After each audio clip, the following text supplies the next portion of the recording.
నమస్తే ఫ్రెండ్స్, నా పేరు తులసి చంద్ర. మన దేశంలో దళితులు వాళ్ళకు నచ్చినా నచ్చకపోయినా ఇక మీదటి నుంచి నిర్బంధంగా హిందూ మతంలోనే ఉండి తీరాలి. ఒకవేళ వాళ్ళు వేరే మతంలోకి మారాలి అంటే అది సిక్కు మతంలోకి మారచ్చు, లేకపోతే బౌద్ధంలోకి మారచ్చు. కానీ ఎట్టి పరిస్థితుల్లోనూ క్రిస్టియానిటీలోకి కానీ ఇస్లాంలోకి కానీ మారడానికి వీల్లేదు. ఒకవేళ మారితే వాళ్ళప్పుడు దళితులు కాకుండా పోతారు. వాళ్లకు ఎలాంటి హక్కులు రిజర్వేషన్లు ఉండవు. 2026 మార్చ్ 24వ తేదీన సుప్రీంకోర్టు పెను ప్రకంపన లాంటి ఈ తీర్పిచ్చింది. ఇది భారతదేశంలో ఉన్న కోట్లాది మంది దళిత క్రైస్తవుల జీవితాల్లో ఒక భారీ భూకంపం లాంటి తీర్పు. మన దేశంలో నిజంగా క్రైస్తవ మతంలోకి వెళ్ళినంత మాత్రాన దళితుల జీవితాల్లో వివక్ష అనేది లేకుండా పోతుందా? సామాజిక హోదా పెరుగుతోందా? దళితుల సామాజిక హోదా మిగతా సమాజం వాళ్ళని వివక్ష పూరితంగా చూడడము అనేది పూర్తిగా ఆపేస్తోందా? ఈ తీర్పు ప్రధానంగా దళితుల్ని క్రిస్టియానిటీలోకి మారకుండా చేసే తీర్పు. ఇలా అడ్డుకోవడం ద్వారా రాజ్యాంగంలోని ఆర్టికల్ 25 ద్వారా కల్పించిన మత స్వేచ్ఛ హక్కును దళిత క్రైస్తవులంతా కూడా కోల్పోతారు. ఇది వాళ్ళ ప్రాథమిక హక్కుల ఉల్లంఘన. సుప్రీంకోర్టు ఎందుకు ఇట్లాంటి తీర్పు ఇచ్చింది? దీని పరిణామాలు ఎలా ఉండబోతాయి? ఇవన్నీ కూడా ఈ వీడియోలో డిస్కస్ చేద్దాం. మీరు ఇప్పటిదాకా ఈ ఛానల్ని సబ్స్క్రైబ్ చేయకపోతే మీ సబ్స్క్రిప్షన్ ఈ ఛానల్ని ఎంతో బలోపేతం చేస్తుంది. కాబట్టి ఖచ్చితంగా సబ్స్క్రైబ్ చేయండి, ఈ వీడియోని లైక్ చేయండి.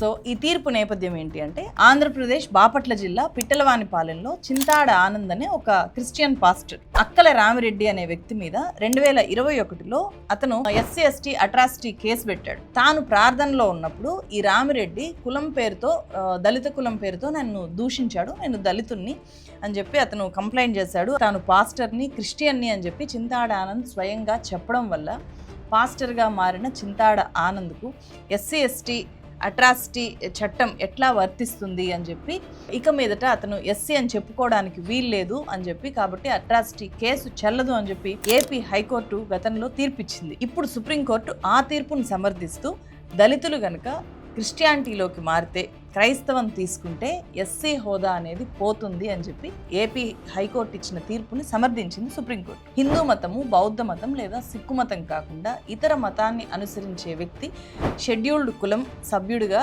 ఎలాంటి చట్టపరమైన లాభాలు, రక్షణలు, రిజర్వేషన్లు లేదా హక్కులు పొందలేడు అనేది సుప్రీంకోర్టు స్పష్టంగా ఇచ్చిన తీర్పు. యాజ్టీస్గా ఇది ఒక పాస్టర్ SC/ST కేసు పెట్టిన నేపథ్యంలో ఇచ్చిన తీర్పు. మరి దీన్నే మతం మారిన దళితులందరికీ వర్తింప చేయొచ్చా? ఒక కేసుని మొత్తం దళిత సమాజానికి ఆపాదించి చూడొచ్చా? కులం పుట్టుకతో వస్తుంది, మతం మన విశ్వాసాలకు సంబంధించింది మాత్రమే. అలాంటి మతాన్ని పుట్టుక ద్వారా వచ్చే వివక్ష, ఆ వివక్ష వల్ల వర్తింపజేస్తున్న రిజర్వేషన్లతో ముడిపెట్టి చూడడం ఏంటి అనేది ఈ తీర్పు మీద ఆవేదన వ్యక్తం చేస్తున్న వాదన.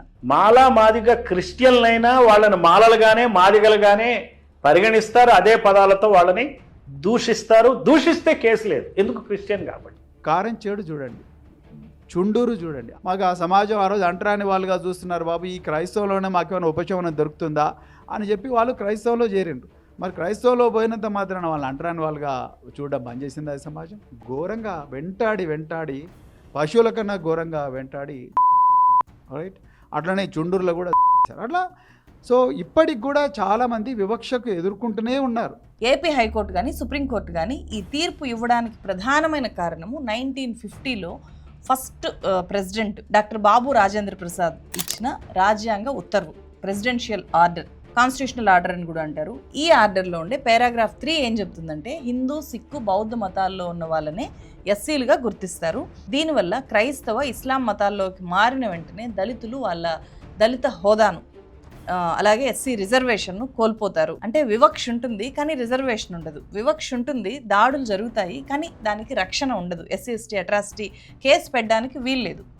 సో ఈ భయాల వల్ల మన దేశంలో చాలామంది క్రైస్తవాన్ని పాటిస్తున్నా కూడా, క్రైస్తవ మతంలోకి మానసికంగా వెళ్ళినా, వాళ్ళు క్రైస్తవ మతాన్ని అనుసరిస్తున్నా కూడా ఆన్ రికార్డ్ మాత్రం మేము హిందూ ఎస్సీలే అని చెప్పి కొనసాగుతూ ఉంటారు.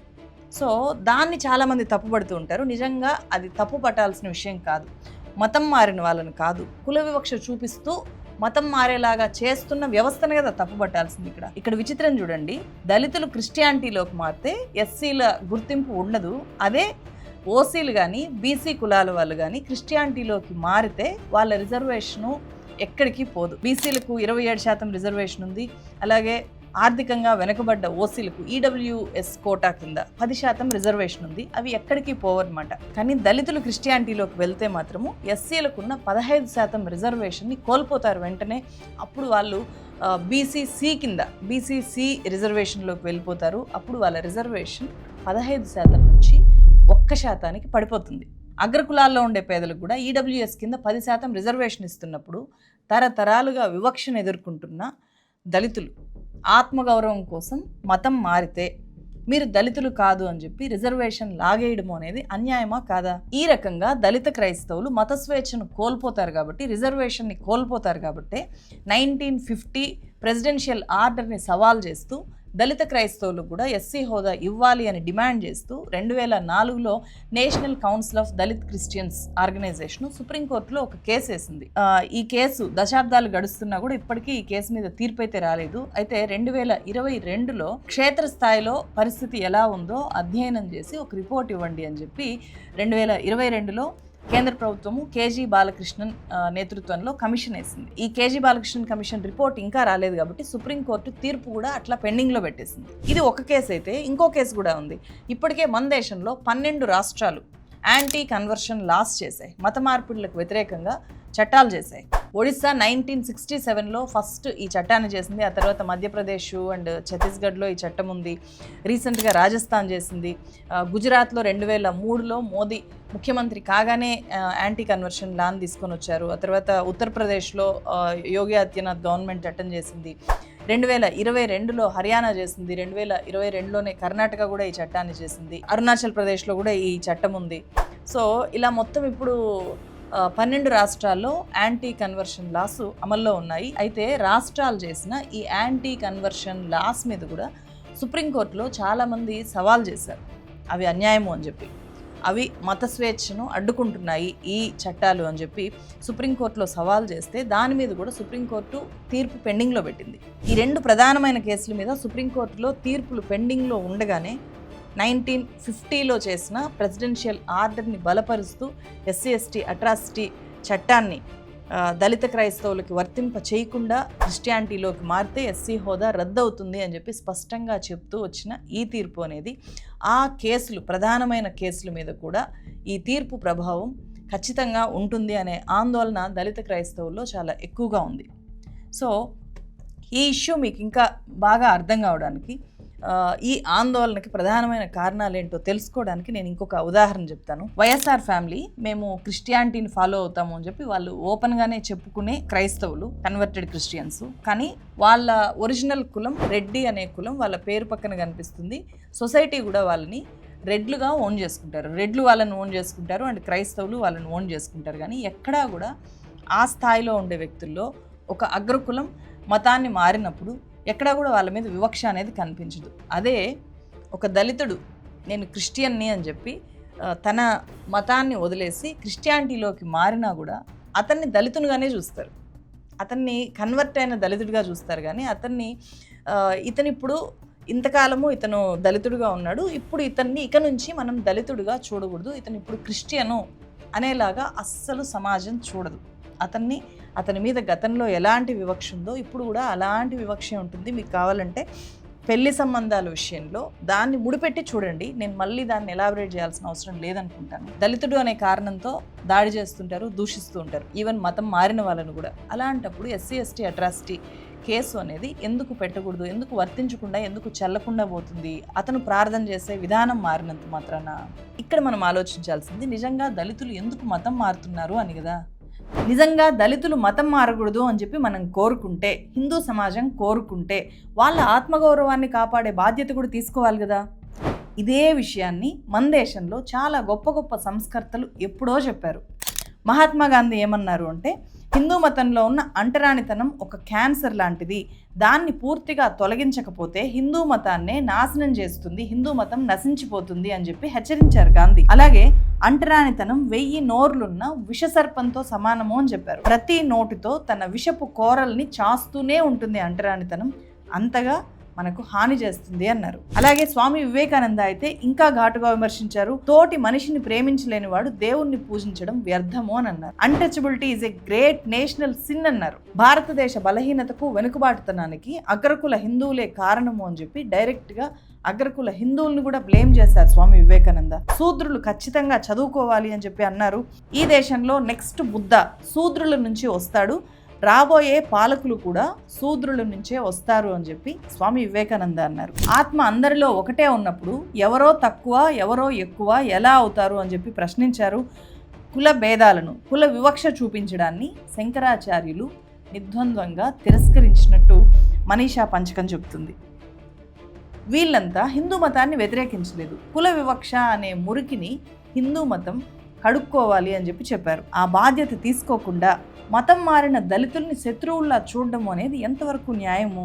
ఈ సందర్భంగా అంటే మత మార్పిడిల చర్చ వచ్చినప్పుడు దళితులు ఎందుకు మతం మారుతున్నారు అని చెప్పి ఎవరైనా సరే ఆ క్వశ్చన్ వచ్చినప్పుడు డాక్టర్ బిఆర్ అంబేద్కర్ని ఖచ్చితంగా గుర్తు చేసుకోవాలి. నేను హిందువుగా పుట్టినప్పటికీ హిందువుగా మాత్రం చనిపోను అని చెప్పి 1935లోనే అంబేద్కర్ ప్రకటించారు. దళితులు విముక్తి చెందాలి అంటే మత మార్పిడే మార్గము అని చెప్పి ఆయన ఓపెన్గా ప్రకటించారు, ప్రచారం చేశారు. సో ఆయన దాస్య విముక్తి కోసం మత మార్పిడి జరగాలి అని చెప్పి రకరకాల సందర్భాల్లో ఇచ్చిన ప్రసంగాల ఆధారంగా వచ్చిన పుస్తకమే ఇది, దాస్య విముక్తి కోసం మత మార్పిడి. సో నేను ఇందులో మత మార్పిళ్ళ గురించి డాక్టర్ బిఆర్ అంబేద్కర్ ఏమన్నారో నేను ఆయన మాటల్లోనే చదివి మీకు వినిపిస్తాను. దళితుల కోసం కాదు నేను ఈ బుక్ చదివేది. ఎవరైతే ఈ తీర్పుని చాలా గొప్ప తీర్పు అని చెప్పి సెలబ్రేట్ చేసుకుంటున్నారో, దళితులకు ఎందుకు రిజర్వేషన్ అని చెప్పి పదే పదే క్వశ్చన్ చేస్తూ ఉంటారో వాళ్ళు అర్థం చేసుకోవాలి అని చెప్పి నేను యాజ్ ఇట్ ఈస్గా చదివి వినిపిస్తాను. నా ఉద్దేశంలో మత మార్పిడి ఒక్కటే శాశ్వత వికాస మార్గం. అవసరమైతే రాజకీయ హక్కుల్ని త్యాగం చేసేందుకైనా ఎవరూ వెనకాడకూడదు. నిజానికి మత మార్పిడి మన రాజకీయ రక్షణలను ఏమాత్రం ధ్వంసం చేయదు. మత మార్పిడి వల్ల రాజకీయ రక్షణలన్నీ తలకిందులైపోతాయి అని చెప్పి ఎందుకు భయపడుతున్నారో నాకు అర్థం కావడం లేదు. మీరు ఎక్కడికి పోయినా సరే మీ రాజకీయ హక్కులు రక్షణలు అన్నీ కూడా మీ వెంటే ఉంటాయి. దాని గురించి నాకు ఎలాంటి అనుమానం లేదు. మిమ్మల్ని అసలు మనుషులుగానే చూడని మతంలో మీరెందుకు పడి ఉండాలి అని చెప్పి కూడా అంబేద్కర్ చెప్తున్నారు. మీకు చదువుకునే అవకాశం లేకుండా చేసిన మతంలో మీరెందుకు పడి ఉండాలి? మిమ్మల్ని కనీసం గుడిలోకి రానివ్వని మతంలో మీరెందుకు పడి ఉండాలి? మీకు మంచినీళ్ళు కూడా పుట్టకుండా చేసిన మతంలో మీరెందుకు పడి ఉండాలి? మీకు ఉద్యోగాలు లభించకుండా అడ్డుకునే మతంలో మీరెందుకు పడి ఉండాలి? మిమ్మల్ని అడుగడుగునా అవమానించే మతంలో మీరెందుకు పడి ఉండాలి? మనిషికి మనిషికి సత్సంబంధాలు లేకుండా చేసిన మతం మతమే కాదు, అదొక దుష్టశక్తి. మనిషిని మనిషిగా నిరాకరించే మతం మతం కాదు, అదొక రోగం. జంతువుల్ని ముట్టుకోవచ్చు కానీ మనుషుల్ని ముట్టుకోకూడదు అని చెప్పే మతము మతం కాదు, అదొక అపహాస్యం. ఒక వర్గ ప్రజల్ని చదువుకోనివ్వకుండా, ఆస్తి సంపాదించుకోనివ్వకుండా, ఆయుధాలు ధరించనివ్వకుండా అడ్డుకున్న మతం మతం కాదు, మానవ జీవితం పట్ల చేసిన ఎగతాళి. చదువు రానివాడుగానే, బీదవాడు బీదవాడుగానే శాశ్వతంగా ఉండిపోయేట్టు చేసిన మతం మతం కాదు, అదొక శిక్ష. కాబట్టి విముక్తి కావాలి, ఆ మతాన్ని మార్చుకోవాలి దళితులు అని చెప్పి దళితులంతా కూడా వాళ్ళు పుట్టిన హిందూ మతంలో నుంచి వేరే మతాల్లోకి మారండి అని చెప్పి పిలుపునిస్తూ రకరకాల ప్రసంగాలు దాదాపు 21 సంవత్సరాల పాటు అంబేద్కర్ చేస్తూ ప్రచారం చేశారు. అంబేద్కర్ చేసిన ప్రచారం కానీ, అంబేద్కర్ చెప్పిన మాటలు కానీ బయటికి రాకుండా పోవడానికి చాలా పెద్ద రీజన్ ఆయన హిందూ మతానికి వ్యతిరేకంగా చాలా పెద్ద ఎత్తున గలం విప్పడం. అయితే హిందూ మతంలో సంస్కరణలు కావాలి అని చెప్పి కూడా అంతే బలంగా అంబేద్కర్ కోరుకున్నారు. సో ఈ పుస్తకం మీకు అందుబాటులో ఉంటే చదవండి. అంబేద్కర్ ఏం చెప్పారు అని తెలుసుకోవడానికి ఇది ఉపయోగపడుతుంది.